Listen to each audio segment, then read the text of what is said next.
BJP. സംസ്ഥാന അധ്യക്ഷൻ Shri K Surendran ABC-യിൽ വരുന്നത് വലിയ സന്തോഷമാണ്. സ്വാഗതം. നമസ്കാരം. നമ്മുടെ പ്രേക്ഷകർ ഒരുപാട് കാലമായി KS-നെ എന്ന് ABC-യിൽ കൊണ്ടുവരണം എന്ന് പറയുന്നുണ്ട്. ഞാനാണെങ്കിൽ KS-നെ പലതവണ വിളിച്ചിട്ടുണ്ട്. പക്ഷേ നമ്മുടെ രണ്ടുപേരുടെയും സമയം ഒക്കുന്നില്ല. ഏതായാലും ഇന്ന് വന്നല്ലോ. അപ്പോൾ എനിക്ക് തോന്നുന്നു വന്നത് നല്ലൊരു സമയത്താണെന്ന് തോന്നുന്നു. ഇന്നിപ്പോൾ പോയിട്ട് മുനമ്പത്ത് പോയിട്ടുണ്ടല്ലേ? അതെ, മുനമ്പത്ത്. എങ്ങനെയുണ്ട് മുനമ്പത്ത് പോയിട്ട്? എന്താണ് ഇപ്പോൾ? മുനമ്പത്തുകാർക്ക് ആദ്യം ഈ സമരത്തിൽ എല്ലാ പാർട്ടിക്കാരും ഞങ്ങളെ സഹായിക്കാനുണ്ട് എന്നുള്ള ഒരു ധാരണയിൽ ഉണ്ടായിരുന്നു. സത്യത്തിൽ അവിടുത്തെ പ്രദേശവാസികളെന്ന് അറിയാമല്ലോ, ഒരു വളരെ നിഷ്കളങ്കരായിട്ടുള്ള ഒരു കൂട്ടരാണല്ലോ, നല്ല മനുഷ്യർ. അപ്പോൾ അവരെ VD സതീശനെ പോലുള്ള ഒന്നാം തരം തട്ടിപ്പുകാർ അവർ പറഞ്ഞു പറ്റിച്ചു. എന്നിട്ട് അവിടെ വന്നിട്ട് പറഞ്ഞു ഞങ്ങൾ പിന്നെ MP നമ്മുടെ IB ഇടനൊക്കെ പറഞ്ഞു ഞങ്ങൾ നിങ്ങളുടെ കൂടെ തന്നെയാണ്, മുനമ്പം വഖഫ് ഭൂമിയല്ല. അപ്പോഴാണ് മുസ്ലിം ലീഗും ജമാഅത്തെ ഇസ്ലാമിയൊക്കെ ഭീഷണിപ്പെടുത്തിയപ്പോൾ ഉടനെ തന്നെ സതീശൻ മാറി. ഇന്നിപ്പോൾ അവരെല്ലാം അവർ തന്നെ സ്വയം അത് പറഞ്ഞു, ഞങ്ങളെ പറ്റിച്ചു. പിന്നെ LDF-ൻ്റെ MLA പറ്റിയിട്ട് അവർ പറഞ്ഞിട്ടുണ്ട്. നേരത്തെ ഉണ്ടായിരുന്ന ഉണ്ണികൃഷ്ണൻ, അവിടുത്തെ MLA പിണറായി വിജയനെ കണ്ട് എല്ലാം ഇപ്പോൾ ശരിയാക്കി തരാമെന്ന് പറഞ്ഞിട്ട് അവരെ കുറേ കാലം പറ്റിച്ചു. പക്ഷേ BJP സമരത്തിൽ വന്നപ്പോഴാണ് അവർക്ക് മനസ്സിലായത് ആത്മാർത്ഥതയുള്ളൊരു പാർട്ടി ഇവിടെ ഉണ്ട്. അവർ ഞങ്ങൾക്ക് വോട്ടൊന്നും ചെയ്യുന്നവരല്ല. ഈവൻ ഈ കഴിഞ്ഞ ലോക്സഭാ തെരഞ്ഞെടുപ്പിൽ രാധാകൃഷ്ണൻ സാർ മത്സരിച്ച പോലും ഞങ്ങൾക്ക് വോട്ട് ചെയ്തവരല്ല, അവർ തന്നെ പറഞ്ഞു. പക്ഷേ ഇത്രയും ആത്മാർത്ഥമായിട്ടുള്ള ഒരു സ്റ്റാൻഡ് നിങ്ങളല്ലാതെ വേറെ ആരും എടുത്തില്ല. ഇപ്പോൾ അവർക്ക് ബോധ്യമായി BJP ഈ കാര്യത്തിലെടുക്കുന്ന വളരെ സത്യസന്ധമായിട്ടുള്ളൊരു നിലപാടാണിത്. ശരിയായൊരു നിലപാട് ഞങ്ങൾ മാത്രമാണ് എടുത്തിട്ടുള്ളത്. അത് ആത്മാർത്ഥതയുള്ളതാണ്. അത് കേരളത്തിലെ UDF-ഉം LDF-ഉം അവർ വഞ്ചിച്ചതാണ്. മുസ്ലിം വോട്ട് ബാങ്കിൻ്റെ കാര്യം വരുമ്പോൾ അവരുടെ താല്പര്യം വരും, വഖഫ് ബോർഡ് ആവട്ടെ ജമാഅത്തെ ഇസ്ലാമി ആവട്ടെ, അങ്ങനത്തെ വിഷയങ്ങൾ വരുമ്പോൾ ഈ രണ്ട് മുന്നണികളും ഒരേ തൂവൽ പക്ഷികളാണെന്നുള്ളൊരു ഒരു സാമാന്യമായിട്ടുള്ള ഒരു ബോധം അവർക്ക് വന്നിരിക്കും. അത് വലിയൊരു ചേഞ്ചാണ് കേരളത്തിൽ. കാരണം കോൺഗ്രസിൻ്റെ ശക്തി ദുർഗത്തിൽ കോൺഗ്രസ് അവരെ പലതരത്തിൽ ബ്രെയിൻ വാഷ് ചെയ്ത് നിർത്തിയിട്ടും LDF-ൻ്റെ കള്ളപ്രചരണങ്ങളെല്ലാം നടന്നിട്ടും ഇപ്പോൾ ജുഡീഷ്യൽ കമ്മീഷനടക്കം വെച്ച് ആളുകളെ കബളിപ്പിക്കാൻ ശ്രമിച്ചിട്ടും ഒരു ജനത ഒറ്റക്കെട്ടായി നിങ്ങൾ രണ്ടുപേരും നടത്തുന്നത് വഞ്ചനയാണെന്ന് അവർ തിരിച്ചറിയുന്നു എന്ന് പറഞ്ഞാൽ ഇതൊരു പ്രദേശത്തെ ജനങ്ങളുടെ സമരത്തിൻ്റെ വിജയമായിട്ടല്ല ഞാൻ കാണുന്നത്. കേരളത്തിൻ്റെ ഒരു മനസാക്ഷിയുടെ ഒരു വിജയമായിട്ടാണ് കാണുന്നത്. കേരളത്തിലെ ജനങ്ങൾ കണ്ണു തുറന്ന് കാണാൻ തുടങ്ങിയിരിക്കുന്നു LDF-നെയും UDF-നെയും. അതുകൊണ്ട് മുനമ്പം ഉണ്ടാക്കുന്ന ഇമ്പാക്റ്റ് എറണാകുളത്തെ കുറച്ച് സ്ഥലങ്ങളിലല്ല, മുഴുവൻ കേരളത്തിലും മുനമ്പം ഉണ്ടാക്കിയിട്ടുള്ള ഇമ്പാക്റ്റ് ചെറുതല്ല എന്ന് വിശ്വസിക്കുന്ന ഒരാളാണ് ഞാൻ. അത് BJP അത് കേറ്റർ ചെയ്തിട്ടുണ്ടോ? അല്ല, BJPക്ക് എപ്പോഴും കോൺഗ്രസ്സുകാർ ചെയ്യുന്നത് പോലെ ഒരു സംഭവം നടന്ന ഉടനെ ഒരു പൊളിറ്റിക്കൽ ഗെയിൻ എന്നുള്ളൊരു സമീപനം ഇല്ല. പക്ഷേ ഇതിൽ ഒരു നെറേറ്റീവ്, വ്യാജ നെറേറ്റീവിനെതിരെ ഒരു ശരിയായ നെറേറ്റീവ് വന്നിട്ടുണ്ട്. കാരണം മുനമ്പം പ്രശ്നം പരിഹരിക്കാൻ വഖഫ് അമെൻമെൻറ്റ് ആക്ട് അല്ലാതെ മറ്റു മാർഗ്ഗമില്ലെന്ന് അവർ മുനമ്പത്തുകാർ പറയുന്നുണ്ട്. മനസ്സിലായി. അവിടെ LDF-ഉം UDF-ഉം എന്തെടുക്കുന്നു? ഇപ്പോൾ ഉദാഹരണത്തിന് നമ്മുടെ ഫ്രാൻസിസ് ജോർജ് വിചാരിച്ച മുനമ്പത്തുകാരെ വന്നിട്ട് ഒരു നല്ല പ്രസ്താവന ഇറക്കിയാൽ ഞങ്ങൾ ഞാൻ കൈ ഉയർത്തും പാർലമെൻറ്റിൽ പറഞ്ഞ് കോട്ടയം എത്തുമ്പോഴേക്ക് ലീഗുകാരും സതീശനും അദ്ദേഹത്തെ പേടിപ്പിച്ചല്ലോ, അദ്ദേഹത്തെ തിരുത്തി പറയേണ്ടി വന്നല്ലോ. അപ്പോൾ ഇതൊരു വളരെ പ്രധാനപ്പെട്ട ഒരു സംഗതിയാണ്. രണ്ട് വിഷയങ്ങളിലാണ് UDF-നും LDF-നും തെറ്റുപറ്റിയിരിക്കുന്നത്. ഒന്ന്, നിയമസഭയിൽ അവർ പ്രമേയം പാസ്സാക്കി വരുമ്പോഴേക്ക് മോദി സർക്കാർ എന്തുകൊണ്ടുവരുമ്പോഴേക്കും ഉടനെ എന്താണെന്ന് പഠിക്കാൻ അത് അവരുടെ ഏറ്റവും വലിയ ബൂമറാങ്ങായി. നോക്കിക്കോ നിങ്ങൾ, കേരളത്തിലെ ക്രൈസ്തവ സമൂഹം ഏത് പാർട്ടി വോട്ട് ചെയ്യുന്നവരാണെങ്കിലും ഈ യുനാനിമസ് റെസൊല്യൂഷനെ അവർ അംഗീകരിക്കുന്നില്ല. രണ്ട്, കേരളത്തിലെ MP-മാർ ഈ കാര്യത്തിൽ എന്ത് നിലപാടെടുക്കുന്നു എന്നുള്ളത് ഇപ്പോൾ മുഴുവൻ കേരളത്തിന് മനസ്സിലായി. ഇത് രണ്ടും പ്രധാനപ്പെട്ടതാണ്. ഒരു കാര്യം കൂടി, മുനമ്പം സമരത്തിൻ്റെ വിജയമുണ്ട്. നമ്മളാരും അത് വലിയ തോതിൽ ചർച്ച ചെയ്യില്ല. ഞാൻ ഇന്നിപ്പോൾ അവിടെ ചെന്നപ്പോൾ അവിടുത്തെ ആൾക്കാർ സംസാരിക്കുന്നതിൽ എനിക്ക് മനസ്സിലായി ഈ വഖഫ് വിഷയത്തിൽ വലിയ സമരം കേരളത്തിൽ നടന്നില്ല. അതായത് സാധാരണഗതിയിൽ CAA ഇതുപോലത്തെ പല വിഷയങ്ങളും വലിയ പ്രക്ഷോഭം മുസ്ലിം സംഘടനകൾ നടത്തുമായിരുന്നു. ജമാഅത്തെ ഇസ്ലാമി, PFI, ലീഗ്, പിന്നെ അതിനെ കൂടെ CPM, DYFI എല്ലാം മത്സരിച്ചിട്ട്. പക്ഷേ ഈ വഖഫ് അമെൻമെൻറ്റ് ആക്ടിനെതിരായിട്ട് കേരളത്തിൽ വലിയ പ്രകടനങ്ങൾ നടന്നില്ല. എന്താ കാരണം എന്നറിയോ? മുനമ്പത്തെ സമരമാണ്. മുനമ്പം സമരം ഇല്ലായിരുന്നു വിചാരിക്കുക, ഇവരിത് CAA പോലെ അതല്ലെങ്കിൽ മറ്റു പല കാര്യങ്ങളും പോലെ ഇവിടെ വലിയ ബഹളം വെച്ചേനെ. അത് വെക്കാതിരിക്കാൻ കാരണമായത് മുനമ്പം അവരൊറ്റയ്ക്ക് ഉയർന്നു നിന്നുകൊണ്ട് അവർ നടത്തിയ ഒരു 113 ദിവസത്തെ പ്രക്ഷോഭത്തിന് അതിന് വലിയ സ്വാധീനമുണ്ട്. അതുകൊണ്ട് മുനമ്പം പൊളിറ്റിക്കലി നിങ്ങൾക്ക് എന്ത് ഗെയിൻ ഉണ്ടായി എന്ന് ചോദിക്കുന്നതിനേക്കാളും ഒരു വലിയൊരു നെറേറ്റീവ് ചേഞ്ചിന് മുനമ്പം കാരണമായി, ഒരു വലിയ സാമൂഹ്യ വിപത്തിനെ തുറന്നു കെട്ടാൻ പറ്റി. തീർച്ചയായിട്ടും നിയമപരിവേഷമുള്ള, അതായത് വഖഫ് എന്ന് പറയുന്നത്, വഖഫിൻ്റെ അധിനിവേശം എന്ന് പറയുന്നത് ഞങ്ങളാണ് ഈ അധിനിവേശം എന്നുള്ള വാക്ക് ആദ്യം അന്ന് പലരും ആ വാക്ക് ഉപയോഗിക്കരുതെന്ന് മാധ്യമ സുഹൃത്തുക്കളടക്കം പറഞ്ഞു. പക്ഷെ ഇന്ന് എല്ലാവർക്കും മനസ്സിലായി വഖഫിന് എവിടെ വേണമെങ്കിൽ ഭൂമി അവർക്ക് ഡിക്ലെയർ ചെയ്യാം, ഞങ്ങളുടേതാണ് ഈ ഭൂമി എന്ന് അവർക്ക് ആരുടെ ഭൂമിയിലും അവർക്ക് അവകാശവാദം തോന്നിയാൽ മതി, വഖഫിന് തോന്നിയാൽ മതി. പിന്നെ അത് ലിറ്റിഗേഷൻ സാധ്യമല്ലല്ലോ, കാരണം ട്രിബ്യൂണലല്ലേ പോകേണ്ടത്. അത് എന്ന് പറഞ്ഞാൽ കൊലച്ചതിയല്ലേ. നിങ്ങളിപ്പോൾ ഭൂമി തർക്കം, എൻ്റെ പേരിലുള്ള ഭൂമി വഖഫാണെന്ന് നാളെ സുനിൽ പ്രഖ്യാപിച്ചിട്ട് സുനിലിന് കോടതിയിൽ പോകണ്ട, ഞാൻ തെളിയിക്കണം. എവിടെ? നിങ്ങളുടെ ട്രിബ്യൂണലിൽ വന്നിട്ട് ഞാൻ തെളിയിക്കണം. ഈ മാതിരി കാടൻ പരിഷ്കാരം അത് കോൺഗ്രസ് കൊണ്ടുവന്നതാണ്. എന്നിട്ട് IBയുടെ അവിടെ പോയിരുന്നു പറയും ഞാൻ നിങ്ങളെ കൂടെ ഉണ്ട്. ഇതാണ് രാഷ്ട്രീയം. ഇത് ശരിക്കും മനസ്സിലാക്കിയിരിക്കുന്നു. ഏതായാലും കേസ് ഇപ്പോൾ കൃത്യസമയത്ത് നമ്മളിപ്പോൾ പാർലമെൻറ്റ് ഈ സെഷനിൽ ടേബിൾ ചെയ്യാൻ പോവാണ്. അതിന് തൊട്ട് മുമ്പ് അവിടെ ചെന്നത് അവർക്കൊരു ആവേശം കൊടുക്കുന്നുണ്ട്. അപ്പോൾ എനിക്ക് തോന്നുന്നത് ഇപ്പോൾ കേരളത്തിൽ BJPയുടെ സംഘടനാ തെരഞ്ഞെടുപ്പുകളൊക്കെ നടക്കുകയാണല്ലോ. ഈ പാലക്കാടൊക്കെ വലിയ ചർച്ചയായിരുന്നു. എനിക്ക് പാലക്കാട്ടെക്കുറിച്ചൊരു കാര്യം ചോദിക്കാനുണ്ട്. പാലക്കാട് BJP സ്ഥാനാർത്ഥി ദയനീയമായി തോറ്റുപോയി. പ്രതീക്ഷിച്ച വിജയം കിട്ടിയില്ല. ദയനീയമായെന്ന് പറയുന്നില്ല, BJPയുടെ പരമ്പരാഗത വോട്ടുകളൊക്കെ കിട്ടിയിട്ടുണ്ട്, എന്നാലും തോറ്റു. അതിനുശേഷം പാലക്കാട് ജില്ലയിൽ വലിയ സംഘടനാ പ്രശ്നങ്ങളുണ്ടാകുന്നു. സുരേന്ദ്രൻ മാറിയാലേ BJP രക്ഷപ്പെടൂ എന്ന് ചില സോഷ്യൽ മീഡിയ സംഘികൾ അങ്ങനെ പറയുള്ളൂ. അങ്ങനെ കുറേ ആളുകൾ വരുന്നു.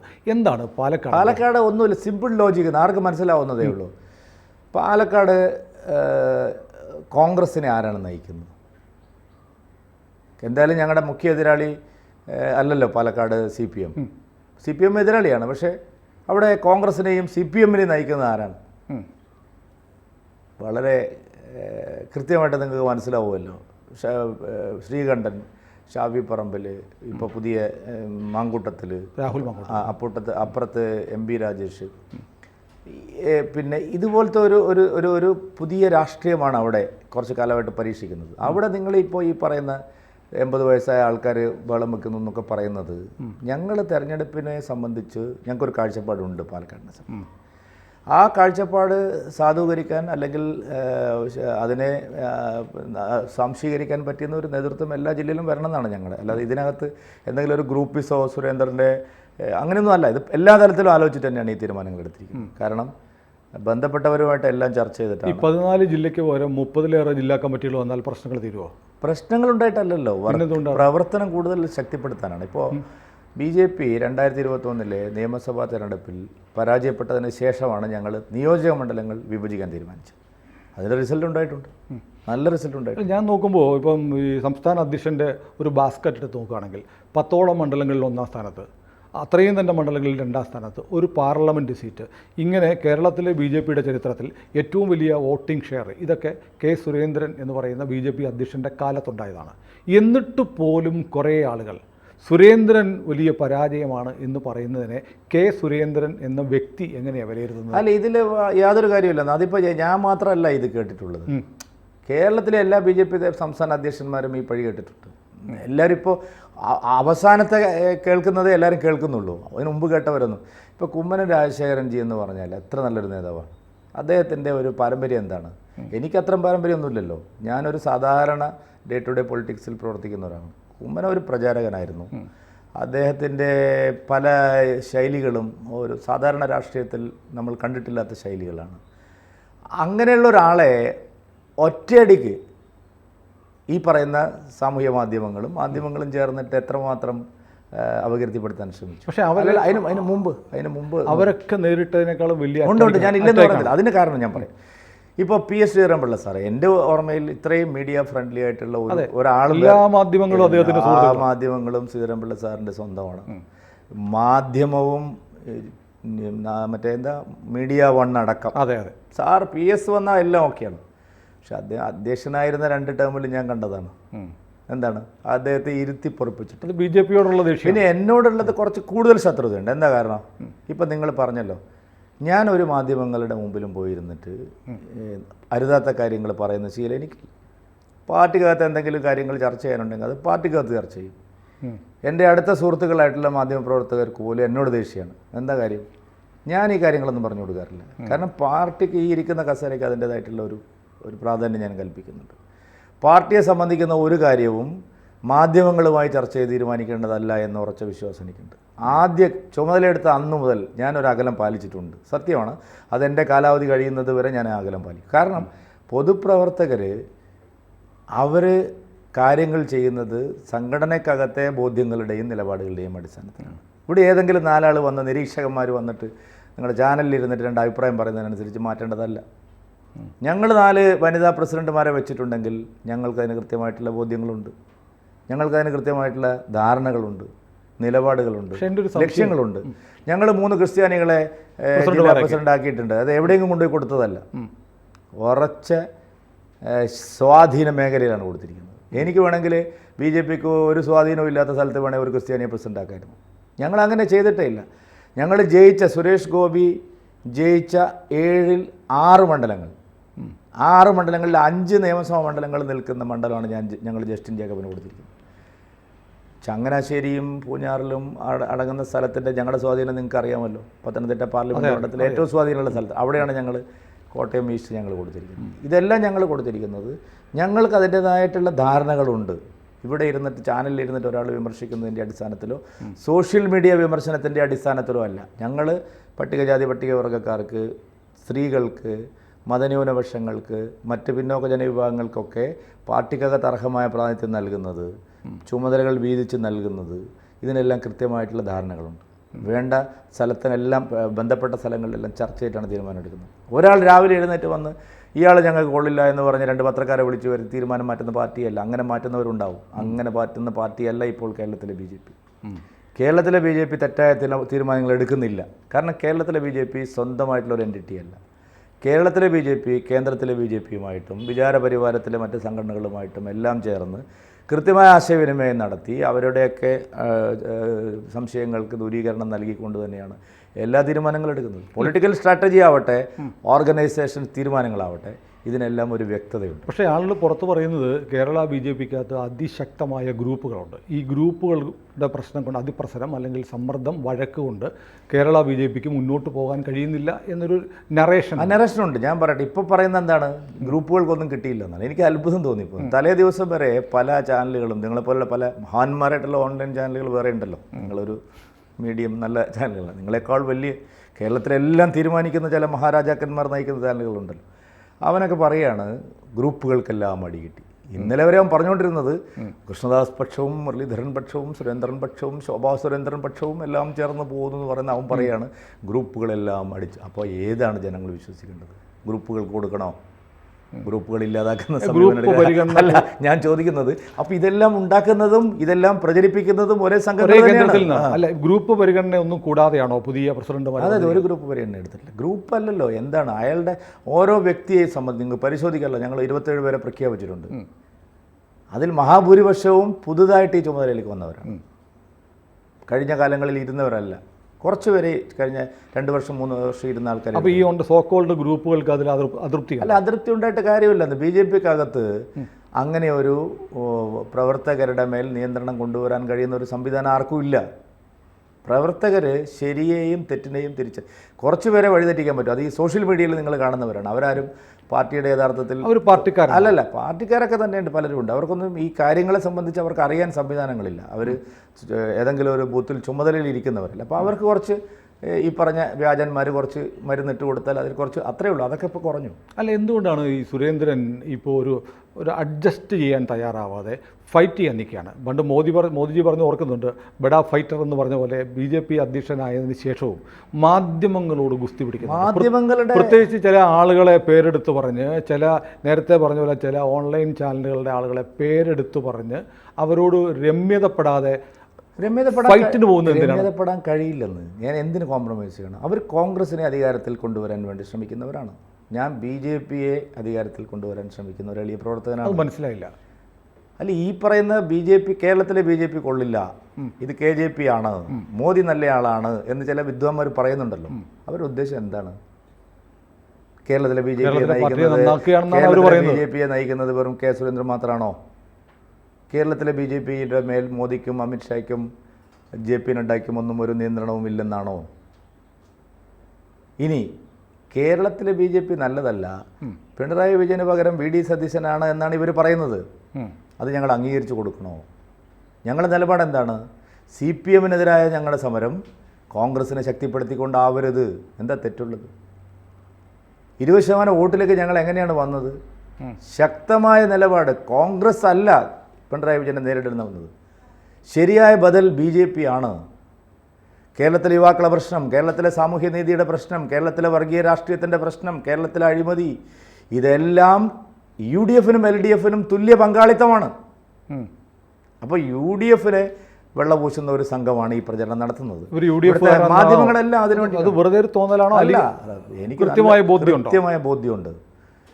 അവരെല്ലാം UDF-ന് വേണ്ടിയാണ് ശബ്ദിച്ചുകൊണ്ടിരിക്കുന്നത്. എല്ലാ ഘട്ടത്തിലും UDF-നെ, BJP-ക്ക് ഒരു വോട്ട് കൂടിയാൽ അത് UDF-ന് നഷ്ടമാവുമെന്നുള്ള ഒരു പ്രചാരണത്തിലാണ് അവർ ഏർപ്പെട്ടിരിക്കുന്നത്. അവർ BJP-ക്കാരത് ഭാവിക്കുന്നുണ്ട്. ഇല്ലപ്പോൾ അതൊക്കെ വെറുതെ ചുമ്മാ അവിടെ ഇവിടെ ഓരോ വേദിയിൽ പോയിരുന്നിട്ട് സംസാരിച്ചുകൊണ്ട് കാര്യമില്ല. എടുക്കുന്ന നിലപാട് അവരുടെ ആശയങ്ങളല്ല വായിക്കും. ഇവർ പറയുന്നൊരു പ്രധാന പരാതി എന്താണെന്നറിയോ?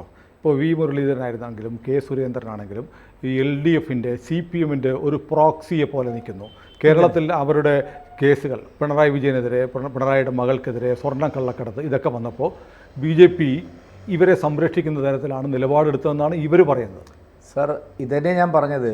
സ്വർണ്ണക്കള്ളക്കടത്തിലും മറ്റ് കേസുകളിലുമെല്ലാം നിലപാടെടുക്കാൻ മാത്രം കേരളത്തിലെ BJP വളരെ ശക്തമായിട്ട് മോദിയുടെയും അമിത്ഷായുടെയും തലയ്ക്ക് മുകളിൽ പറക്കുന്ന ഒരാളാണെങ്കിൽ എന്നെ എന്തിനാണ് സുനിൽ ഈ കസേരയിൽ ഇരുത്തുന്നത്? എന്നെ അവിടെ കൊണ്ടിരുത്തിയാൽ പോരെ. BJP-യുടെ വല്ല അഖിലേന്ത്യാ പ്രസിഡന്റോ ഒരു ആഭ്യന്തരമന്ത്രിയൊക്കെ ആയിട്ട് എന്നെ ഇരുത്തിയാൽ പോരെ. ഇതൊക്കെ എന്ന് പറയുന്നത് ഒരു വ്യാജ പ്രചരണം മാത്രമാണ്.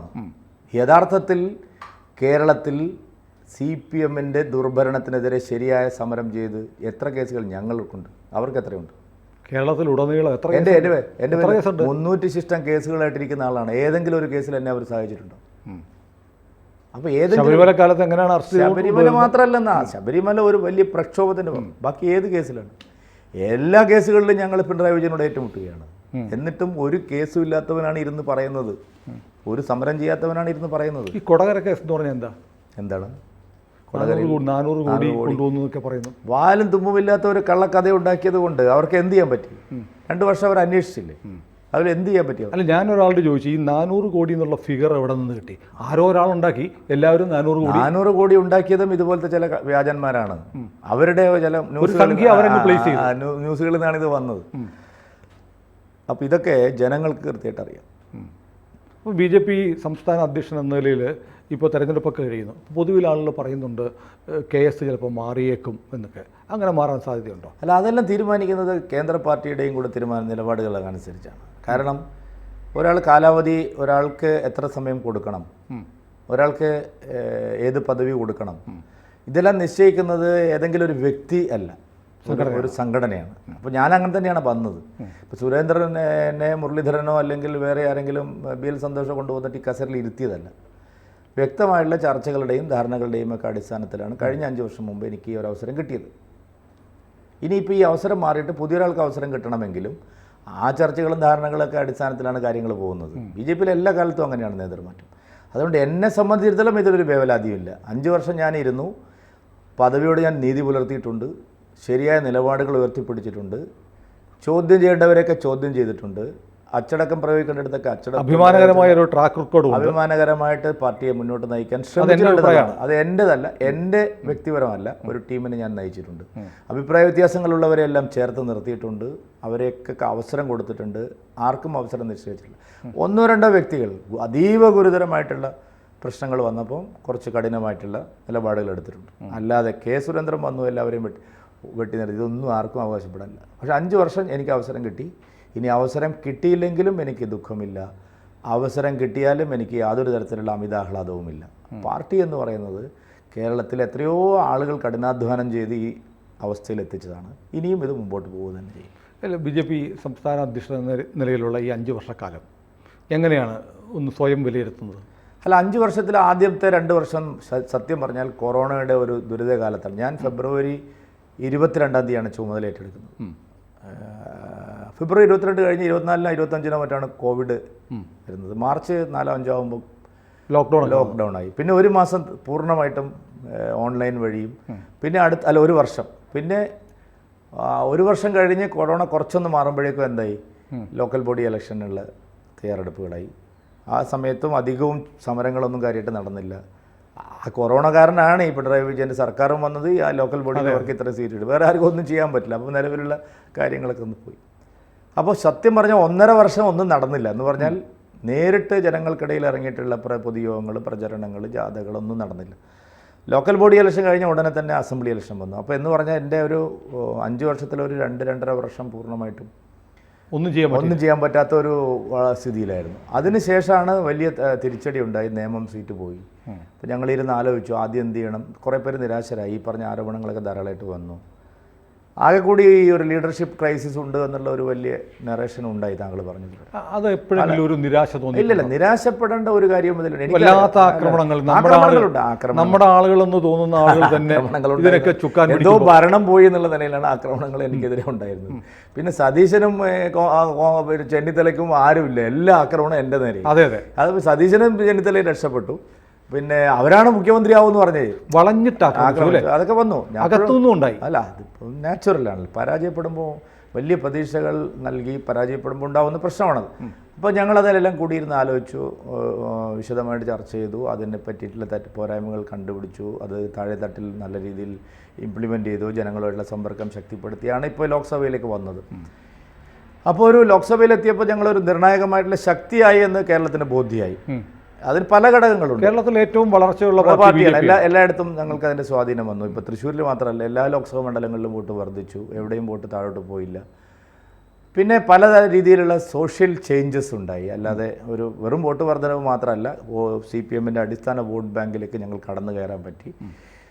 ഇന്ന് വരെ നമുക്ക് സാധിക്കാത്ത, എല്ലാവരും സമ്മതിച്ചു, മതന്യൂനപക്ഷങ്ങൾക്കിടയിൽ ഒരു റീച്ച് ഞങ്ങൾക്കുണ്ടായി. ആകെ കൂടി നോക്കുമ്പോൾ ഒരു പോസിറ്റീവായിട്ടുള്ള റിസൾട്ടാണ് വന്നത്. ഇനിയിപ്പോൾ അത് പറഞ്ഞിരുന്നുകൊണ്ട് കാര്യമൊന്നുമില്ല. ഇനിയിപ്പോൾ വരുന്ന ലോക്കൽ ബോഡി ഇലക്ഷനും വരുന്ന അസംബ്ലി ഇലക്ഷനുമാണ് ഞങ്ങളെ സംബന്ധിച്ച് ഏറ്റവും ക്രൂഷ്യൽ. അതിനുള്ള പണി ആ ക്രൂഷ്യൽ ഘട്ടത്തിൽ ആര് നയിക്കുന്നു എന്നുള്ളതൊരു പ്രധാനമാണ്. ഇപ്പം പുതിയൊരാളാണ് വരുന്നതെങ്കിൽ, അതല്ല പഴയ നേതൃത്വമാണെങ്കിലും, എന്തായാലും അടുത്ത 2 ഇലക്ഷൻ ഞങ്ങളെ സംബന്ധിച്ച് 2025 ലോക്കൽ ബോഡിയും 2026 അസംബ്ലി ഇലക്ഷനും ഞങ്ങളെ സംബന്ധിച്ച് വളരെ നിർണായകമായിട്ടുള്ള 2 തെരഞ്ഞെടുപ്പുകളാണ്. അപ്പോൾ അതാണ് ഞങ്ങളുടെ മുമ്പിലുള്ള ലക്ഷ്യം. അല്ലാതെ ഈ പറയുന്നതൊന്നുമല്ല ലക്ഷ്യം. ഏത് പാർട്ടി ആര് പ്രസിഡൻ്റ് ആവും, ആര് ജനറൽ സെക്രട്ടറി ആവും എന്നൊക്കെ ഉള്ളത് അപ്രസക്തമായിട്ടുള്ള കാര്യമാണ്. ആര് പ്രസിഡന്റ് ആയാലും ആര് ജനറൽ സെക്രട്ടറി ആയാലും ഈ ആക്രമണം അവർക്കും നേരിടേണ്ടി വരും. ഞാൻ പ്രസിഡന്റ് ആണെങ്കിലും അല്ലെങ്കിലും സുരേന്ദ്രൻ ഇങ്ങനെ തന്നെയാണ്. പിന്നെ ഞാനിവിടെ ഉണ്ടാവുമല്ലോ, ഞാൻ എവിടെയും പോകാൻ ഉദ്ദേശിക്കുന്നില്ല. പ്രസിഡന്റ് പദവി ഒഴിഞ്ഞാലും നിങ്ങൾക്ക് എന്നെ ആ നിമിഷം മുതൽ ഞാൻ എപ്പോഴും പ്രവർത്തിച്ചുകൊണ്ടിരിക്കുന്നത് സോഡിയം വെള്ളത്തിലിട്ട പോലെ നടക്കുന്നതാണ്. എനിക്ക് അങ്ങനെ വെറുതെ ഇരിക്കാനൊന്നും പറ്റില്ല, ഒരു ദിവസം പോലും ഞാൻ വിശ്രമിക്കുന്നില്ല. അല്ല, ഞാൻ ആലോചിക്കുകയാണേ, ഇപ്പോൾ ഞാൻ നേരത്തെ പറഞ്ഞ കാര്യം തന്നെയാണ്. അതായത് കേരളത്തിലെ ഏറ്റവും കൂടുതൽ വളർച്ചയുള്ള പാർട്ടി, ഒരു പാർലമെൻറ്റ് അംഗം, ചരിത്രത്തിലാദ്യമാണ്. പിന്നെ ഏറ്റവും കൂടുതൽ മണ്ഡലങ്ങളിൽ ഒറ്റയ്ക്ക് ഭൂരിപക്ഷം നേടി, 2ാം സ്ഥാനത്ത് മണ്ഡലങ്ങൾ. ഇങ്ങനെ സുരേന്ദ്രൻ്റെ ബാസ്ക്കറ്റ് എന്നറിയ റിസൾട്ടുകളാണ്. എന്നിട്ട് എന്തുകൊണ്ട് സുരേന്ദ്രൻ മാറണം എന്ന് ആലോചിക്കുന്നു എന്നതിന് എനിക്ക് ഉത്തരം കിട്ടുന്നില്ല.